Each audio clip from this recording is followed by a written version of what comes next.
Start with a well-wedged piece of clay, pound it into a ball, slam it onto the dry wheel head, and pound it down so that it is attached firmly to the wheel head.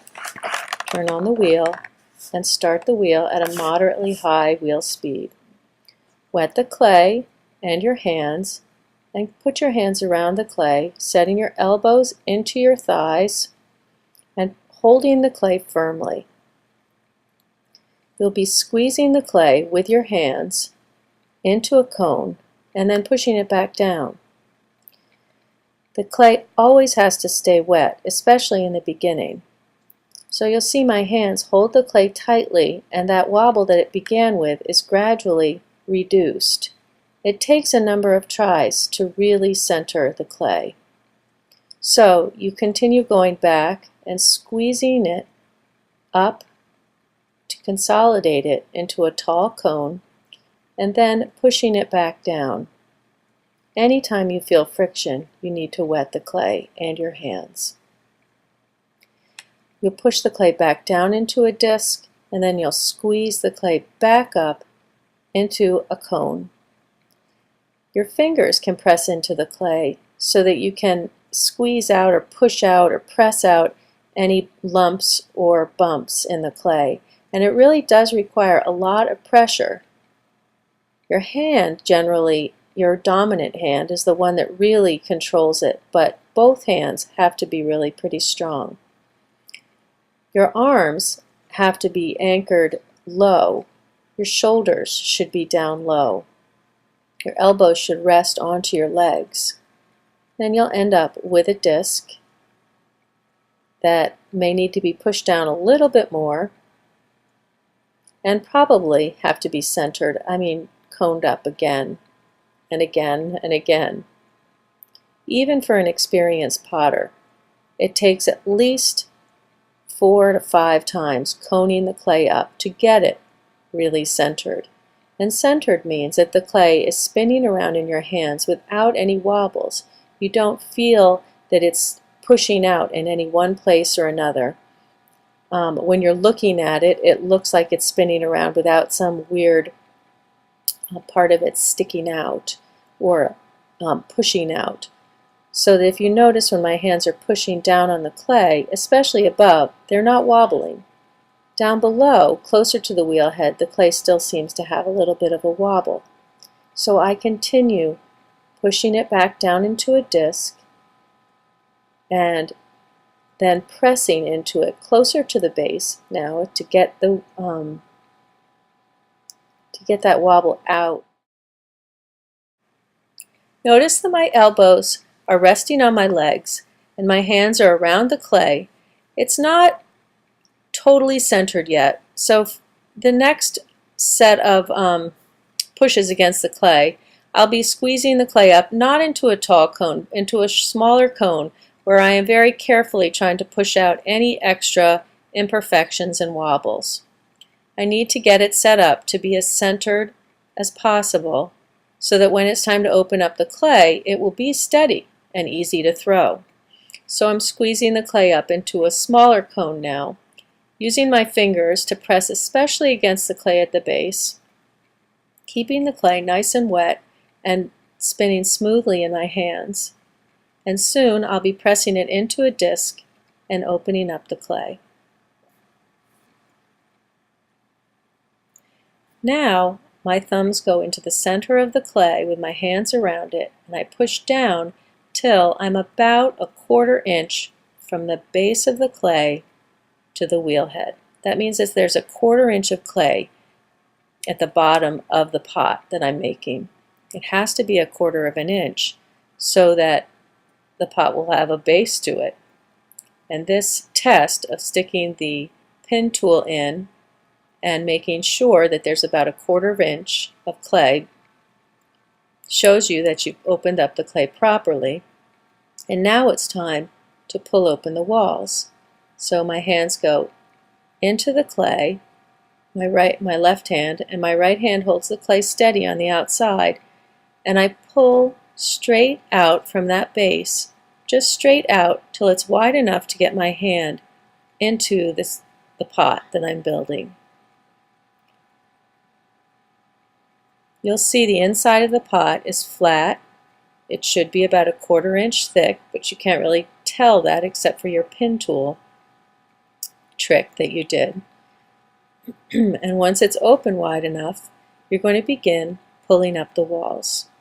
One hand is on the inside, one hand is on the outside. And the hands need to work together in tandem.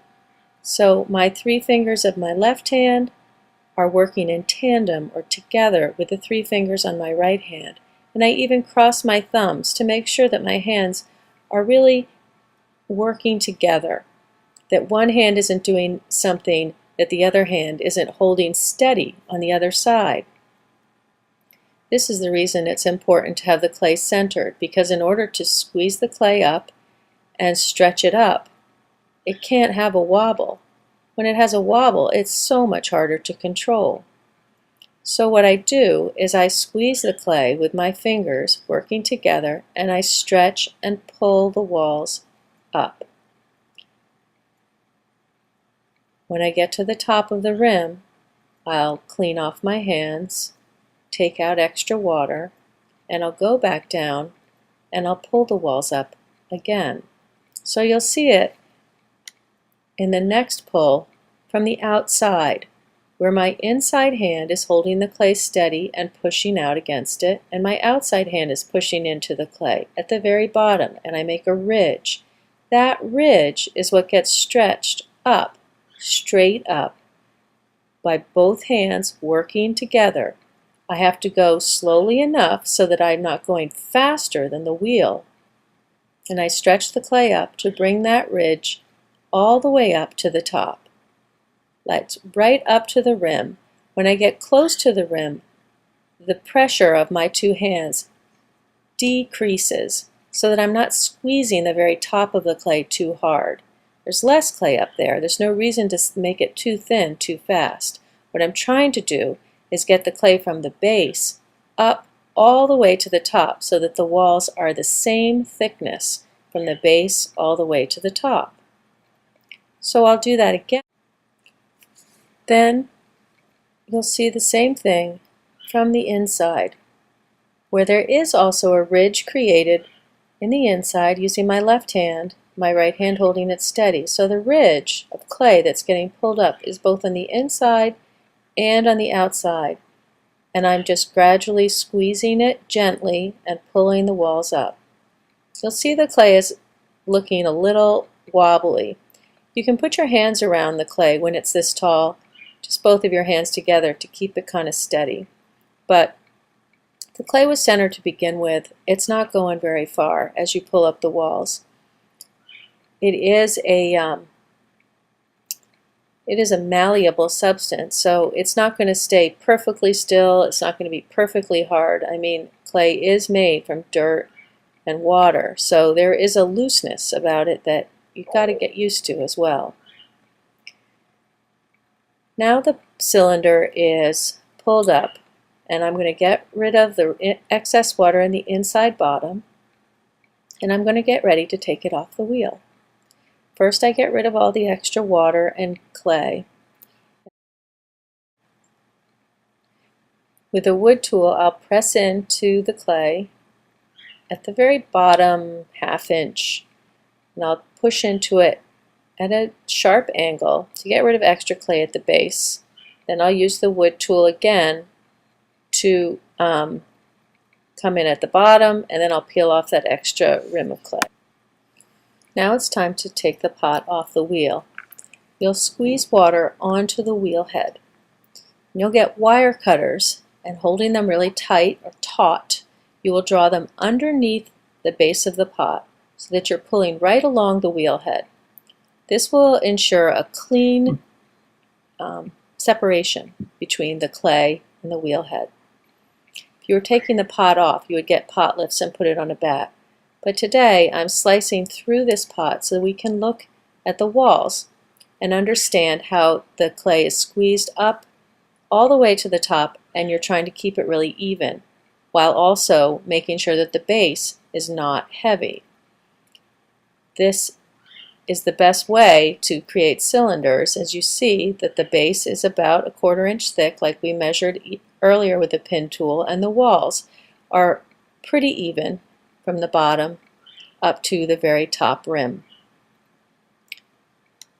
This would be considered a tall and successful cylinder, something you're aiming for when you're on the wheel.